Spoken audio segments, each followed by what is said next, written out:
הם חיים בשטחי ההפקר, בצד האפל של העיר. עכשיו? פה אף אחד לא יתרוק עליך את הדלת, בוא. איפה אתה, אחי? שום מקום. מה, ואתה? בוא נגיד שהמקום הזה אני רק יכול לעלות. בוא הביתה. יאללה, אתם באים? מה יש להפסיק?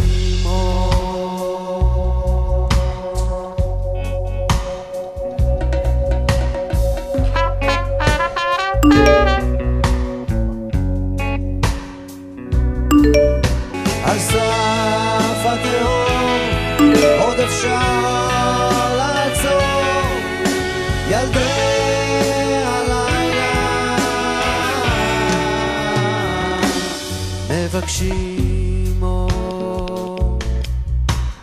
הבחורים שלנו הגיעו לכאן מהרחוב, ובלי התמיכה שלכם הם חס ושלום עלולים לחזור לשם. אני תמיד אומרת שפתחתי ישיבה לאימהות, הרבה לפני שפתחתי ישיבה לבחורים. אני לא מוכנה שאמא תשאל אותי במבט הכואב הזה, לילד שלי אין מקום בעולם. אמרתי, אני אקרא למקום הזה אבני קודש. ואין לנו רשות להתאכזב מהם.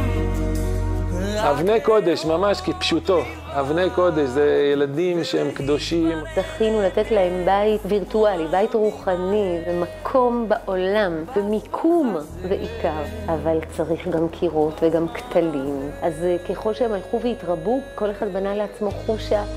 ברוכים הבאים לפינה שלי, זה זומה. אז מנסים בתוך הבית להוסיף עוד אור, אבל בחוץ החושך נהיה שחור משחור. בחוסר מקום, לא היה לי ברירה, אז חפרתי מתחת לבית. וברוך השם, מאוד נחמד לי עד כמה שהתנאים פה, אבנים ונושמים חול ואבק. הם הולכים ומתדפקים על הדלתות, על החלונות ועל הערובה שאין, אבל תהיה בעזרתכם האדיבה. לא פרסמנו את עצמנו בשום מקום, ופשוט הגיעו הבחורים.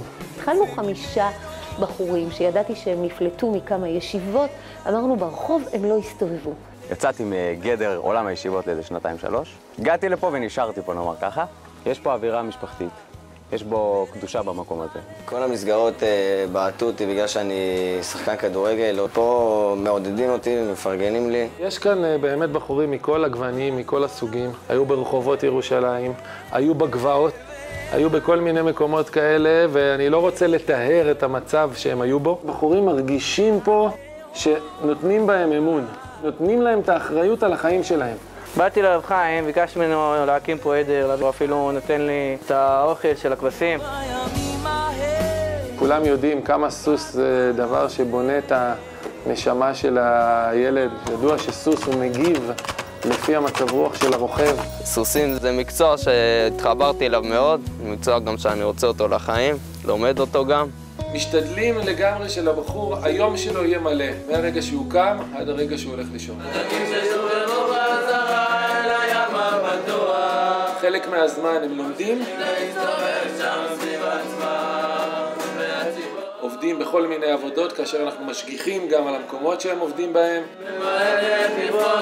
יש פה כמה בחורים שהולכים כל יום לבית החולים הדסה עין כרם עם גיטרה ועם תפילין. המצב של המקום הוא לא טוב, חסר חימום בחורף, חסר מטבח כמו שצריך. כל ההחזקה של המקום זה הבחורים בעצמם, אם זה הניקיון. אני הייתי פה טבח תקופה בישיבה, וברוך השם היה אחלה אוכל.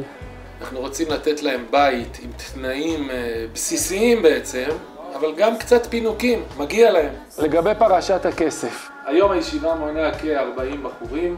אנחנו מוציאים פה במקום הזה למעלה מ-60,000 שקל בחודש, וקשה לנו, באמת קשה לנו. איך אומר משה רבנו? לא אוכל לבדי שאת אתכם.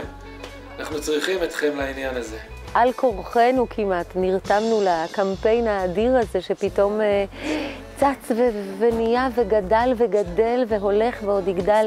אלה לא הילדים שלי, והם שלי והם שלך והם שלך.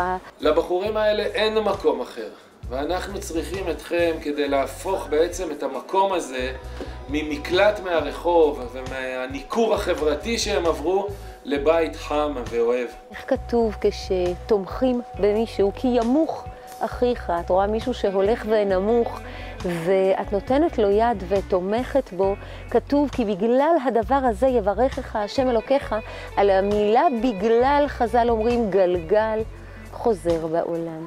איש לא יודע מתי זה יהיה הילד שלו או הילדה שלה. המקום הזה חייב להמשיך להתקיים. אנחנו לא רוצים לטרוק בפני הילדים האלה עוד דלת. מספיק דלתות כבר טרקו בפני.